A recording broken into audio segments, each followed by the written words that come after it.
गणित में मूल्यांकन की विधियाँ। शैक्षिक प्रगति की जांच करने के लिए लिखित या मौखिक विधि का प्रयोग किया जाता है। इसमें बालक को ज्ञात रहता है कि उनका मूल्यांकन हो रहा है। औपचारिक मूल्यांकन की विधियाँ। औपचारिक मूल्यांकन की जो विधियाँ हैं वो 6 विधियाँ हैं, देखते हैं। जांच सूची या चेकलिस्ट। इसमें प्रश्नों के उत्तर हाँ या ना में दिए जाते हैं। दूसरी प्रश्नावली विधि। इसमें सरल प्रश्नों के उत्तर स्वयं विद्यार्थी देता है तथा स्वयं प्रश्नों की सूची में भरता है। इसमें प्रश्न आसान व सरल और स्पष्ट होते हैं, जिनका जवाब सूचनादाता यानी विद्यार्थी आसानी से दे सके। प्रश्नावली विधि 2। प्रश्नावली विधि रचना के आधार पर 2 प्रकार की होती है, संरचित विधि और असंरचित विधि।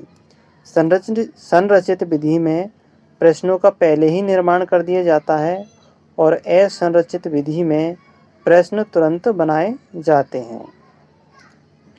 फिर प्रकृति के आधार पर प्रश्नावली विधि 4 प्रकार की होती है, खुली, बंद, चित्रित और मिश्रित।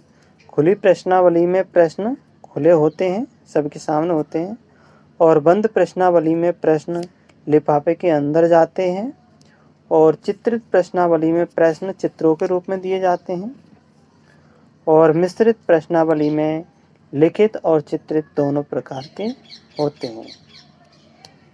अब चलते हैं हम अभ्यास कार्य। ये मूल्यांकन की विधि है अभ्यास कार्य। विद्यार्थी ने शिक्षण के दौरान या फिर शिक्षण के पूर्ण होने के बाद कितना अधिगम किया, इसकी जांच के लिए बालक को अभ्यास कार्य दिए जाते हैं। फिर चौथी मूल्यांकन की विधि है प्रदत्त कार्य। कक्षा समयावधि में कुछ बिंदुओं को स्पष्ट नहीं किया जा सकता।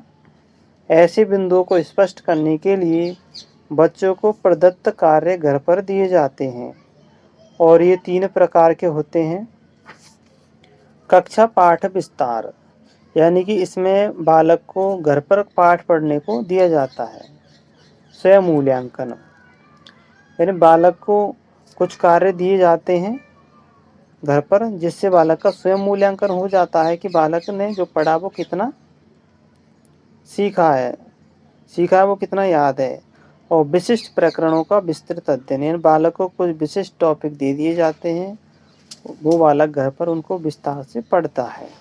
5वीं है साक्षात्कार विधि। मूल्यांकन की विधि है आमने सामने बैठकर प्रश्न पूछे जाते हैं। यह एक मनोवैज्ञानिक विधि है। विद्यार्थी की यथार्थ व विश्वसनीय सूचना प्राप्त की जाती है साक्षात्कार द्वारा। साक्षात्कार भी 8 प्रकार से किया जाता है। पहला संरचित, जिसको हम नियंत्रित कहते हैं। दूसरा असंरचित, जिसको अनियंत्रित कहते हैं। तीसरा व्यक्तिगत भी होता है साक्षात्कार, सामूहिक भी होता है, व्यवसाय संबंधी होता है, सेवा संबंधी, सर्वे संबंधी साक्षात्कार, अनुसंधान संबंधी साक्षात्कार, बाह्य व आंतरिक साक्षात्कार। छठा है परीक्षण, जिसको हम टेस्ट भी कहते हैं। तो परीक्षण ये भी मूल्यांकन है। ये 3 प्रकार से होता है, लिखित, मौखिक और प्रायोगिक। अब इसमें आता है, लिखित में आता है एक वस्तुनिष्ठ प्रश्न। तो वस्तुनिष्ठ प्रश्न 2 प्रकार के होते हैं, प्रत्याभिज्ञान और प्रत्यास्मरण। प्रत्यास्मरण में 2 प्रकार के क्वेश्चन आते हैं, एक शब्द वाले और रिक्त स्थान पूर्ति वाले। प्रत्याभिज्ञान में बहुविकल्पात्मक प्रश्न आते हैं, सत्य असत्य वाले आते हैं, वर्गीकरण वाले आते हैं, और मिलान पद वाले आते हैं। अब इनके अलावा भी जो मूल्यांकन की कुछ विधियां हैं, यह अवलोकन निरीक्षण। अवलोकन निरीक्षण में अध्यापक अपनी आंखों से देख करके करता है। अवलोकन दो प्रकार का होता है, सहभागी और असहभागी। सहभागी में अवलोकनकर्ता समूह में उपस्थित रहता है, अपनी पहचान छुपाते हुए अवलोकन करता है।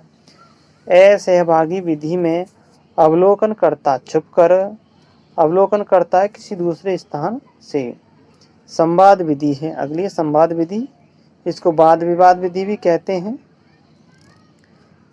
और फिर अगला, कक्षा के दौरान बालक ने कितना ध्यान दिया, पूछे जाने वाले प्रश्नों पर, इससे भी अवलोकन किया जाता है। संवाद विधि से भी अवलोकन किया जाता है। आकस्मिक निरीक्षण विधि से भी अवलोकन किया जाता है। बालक के सामाजिक गुण व समायोजन का अध्ययन आसानी से किया जाता है आकस्मिक निरीक्षण द्वारा। फिर है, विद्यार्थी की टिप्पणियों से भी मूल्यांकन किया जाता है। विद्यार्थी द्वारा निर्मित वस्तुओं से भी मूल्यांकन होता है। और